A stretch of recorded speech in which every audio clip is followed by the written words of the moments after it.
Hello, universe.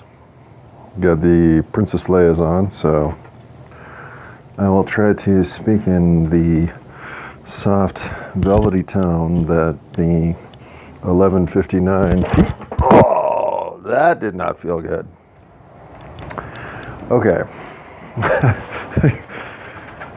Some Mandela effects I forgot to mention. And first of all, thanks, universe, for making me stub my toe just now. Okay, maybe that one's on me. Maybe the universe didn't create a situation in which I slammed my right pinky toe into that chair leg that I had just moved out of the way so I could shut the door fully so that I could keep the dog in the bedroom, blah, blah, blah. Well, in moving that slight adjustment, I have now done what I have done to my pinky toe numerous times in the last 4 or 5 years. Basically told it no longer matters. And I have done so much damage to my feet in the last, I want to say 5 years. I'm surprised I really haven't just ripped one of my pinky toes off my foot. And that goes with what I will call changes to the body. Like how the rib structure changed, how the heart moved to the center of the body. Heart used to be on our left. Our ribs are completely different. Our kidneys are now protected. How do you even kidney punch somebody with kidneys in the positions they're in? Again, these things, you can tell me, are manifestations of some sort of group misremembering of the body structure, of the human anatomy that we all learned in school, that we all lived with in our bodies.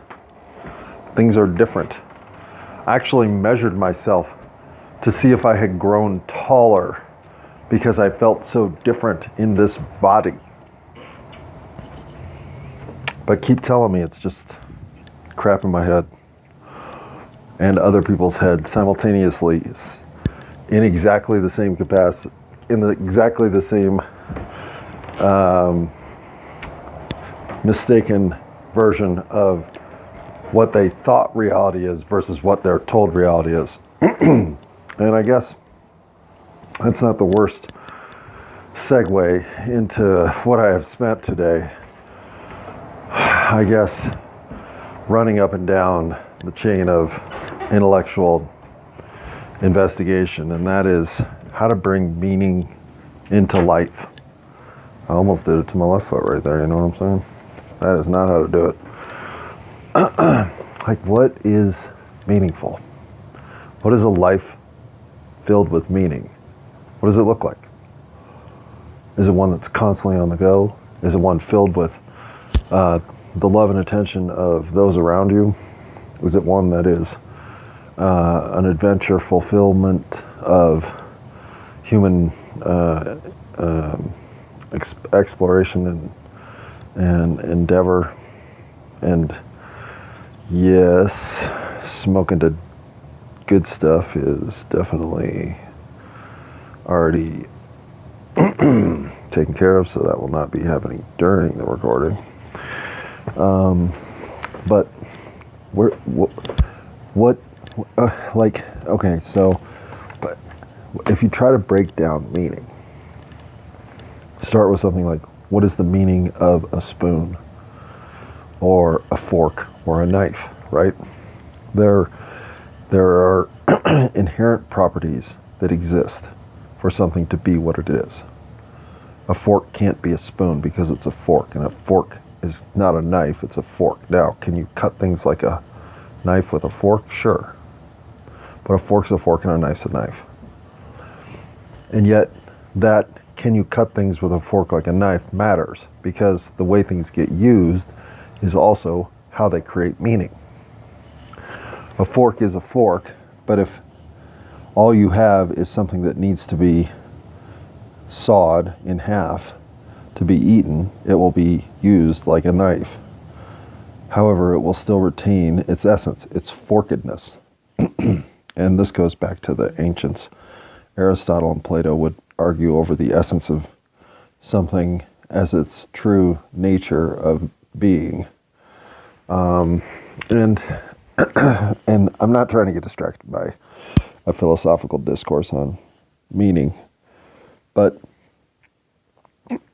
a life of meaning is very difficult to prescribe because language is inherently limiting.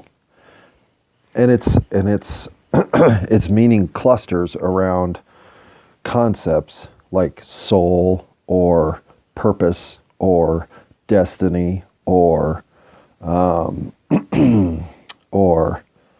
meaning. All these sort of nebulous concepts are challenging to sequential eyes into something that feels a way to direct your life into that essential outcome. Or at least it never felt like something I was going to achieve. Or even knew how to have step 1. Or could even see what step 17 looked like, but just couldn't figure out steps 1 through 16. I mean, and I think it was because I always thought that meaning was going to be achieved from something I was going to experience externally instead of from fulfilling my purpose as an entity in the world at large. So why did I never want to become a brain surgeon? Beyond the fact that the sight of blood freaks me out. There were other reasons. And it wasn't that I wasn't willing to do the work. It wasn't that I wasn't willing to believe I was worthy. It wasn't that I wasn't willing to accept the compromise of everything else it takes to achieve that career. It was that ultimately I didn't want it. It wasn't kind. There wasn't a career path where kindness was baked in. You know, other than maybe preschool teacher, or even then, I don't know. And so I think fundamentally, no path looked right to me as I was trying to scale out, what color is my parachute? Well, my parachute was always one that was still busy getting packed because I had brought one made out of, velvet paintings because I think they're fun. And I thought y'all would understand because I thought you were kind. But no, everything has to be made out of this military silk or whatever this stuff is. So my parachute of velvet Elvis paintings did not work. But it's a moment that represents not knowing how to find meaning. Meaning, like, what kind of career to pursue.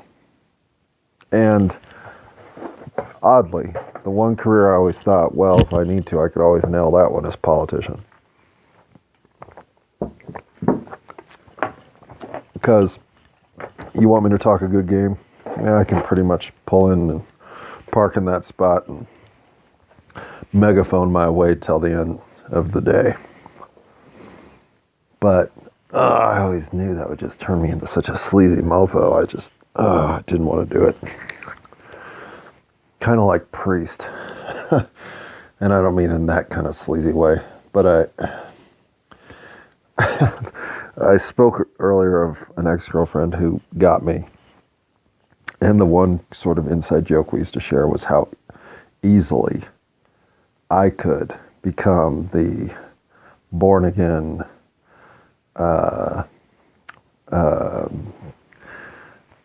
Sunday sermon king, and she could run the business side of stuff because she had a good head for that.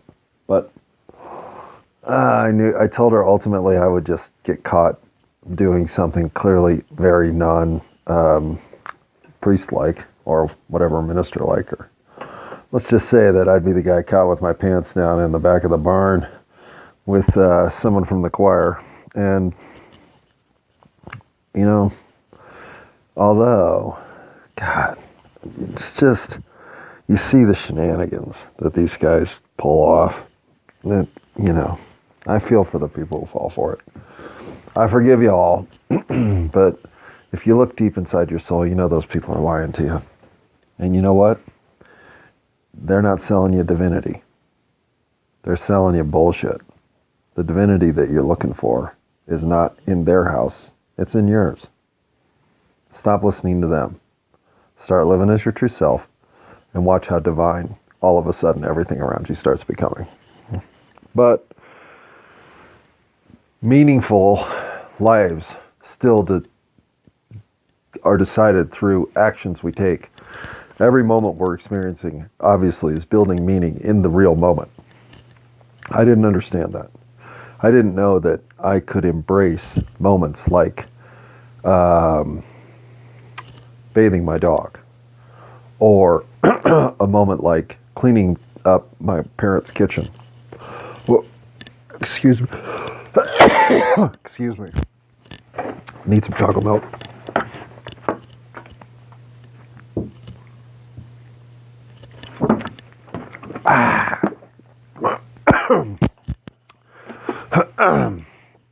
All right, I may have to use the pause button here because I am choking up. Hang on. Unpause. Okay, pause. Unpause. Okay. I did have a little session of blowing my nose and chugging some chocolate milk, so I should be fine now. Anyway, I don't know where I paused, but I know where I paused. It's only been 45 seconds, but my train of thought regarding meaning and language and the limitation therein. For instance, Ludwig Wittgenstein described our concept of communal meaning in language as that which, upon we agree, those concepts have meaning. In other words, what is a game? Well, we all know what a game is, because as we participate in society's linguistic, contextual culture, the concept of game emerges, and we all define it because of where and how we allow those boundaries to be drawn. So that may be, again, how language can evolve and enable something like the use of a term like mouse for a computer device today that 100 years ago had never been conceived. Obviously, language morphs as it's necessary to become descriptive of the reality in which we all live. But language also has some agreed subtext, like what is a game? Well, certain things like tiddlywinks are clearly a game. Marbles is a game. Football is a game. But is how long can I hold my breath underwater a game? Well, there is a perimeter on which we start to have a discussion as to what we consider to be a game. But there is also a core central agreement that these are in fact games. And yet, how do we have that same conversation regarding life and meaning therein? Well, that's when earlier I referenced language as having limitation and being incapable of describing that which is undescribable. Well, here sits a dilemma of trying to convey through language how to find meaning in life, because I didn't actually get told how to live a meaningful life. I just emerged into a life with meaning through actions that became purposeful and meaningful in my life. And I've said, and will say forever, that the thing I always most wanted in life was to have a destined, pardon me. I always wanted to feel like I had something pushing me toward an activity that would become meaningful. And yeah, I love golf. But I also know that there's a love-hate relationship with realizing your limitations in a game, that you always want to be better than you're going to eventually be able to become. And at some point I understood that I didn't really want to slam my head against the true ceiling that would be the cap of joining the golfing world in whatever career growth I could, either as a teaching professional or some other in-scale part of the game. It would have been peaceful. It would have been very non-threatening, and it wouldn't have challenged me much, but I never would have not enjoyed my day. And yet, even if I had found that little bubble of okayedness, I don't know if I'd have ever found my life to be meaningful. Because is golf meaningful? I don't know. Yes, it is. But also it isn't. So, what is meaningful? Being able to wake up as easily as you fall asleep, knowing that the day never challenged you to go outside of who you really are in a capacity that you couldn't stand up for yourself as who you really are. In other words, you may have had some adversity that made you commit to whatever moral or philosophical or social or political stance you feel compelled on which to take such stands, but you sleep with the peace of knowing never once in the day were you compromised to be anything other than your true self. And if you can wake up facing a day in which you know nothing on your schedule will force such compromises in who you are as you go through your day, well then how else are you going to fall asleep? To me, that's what a meaningful life is. And I know that sounds really dumb to a lot of most of you. To a lot of most of you, that might even sound dumb to a lot of you. But to some of you, or even less of then of you, or most of the rest of you, if even one of you can relate to the idea of not giving a shit about finding meaning through things like getting to look out a 39th floor window, but rather waking up knowing you face a day in which your true self will be embraced, and going to bed knowing that the day consisted of nothing but embracing your true self. Is that a meaningful life? I don't know. It has been for me so far. And for the rest of my life, I'll tell you what. Life is a piece of shit when you look at it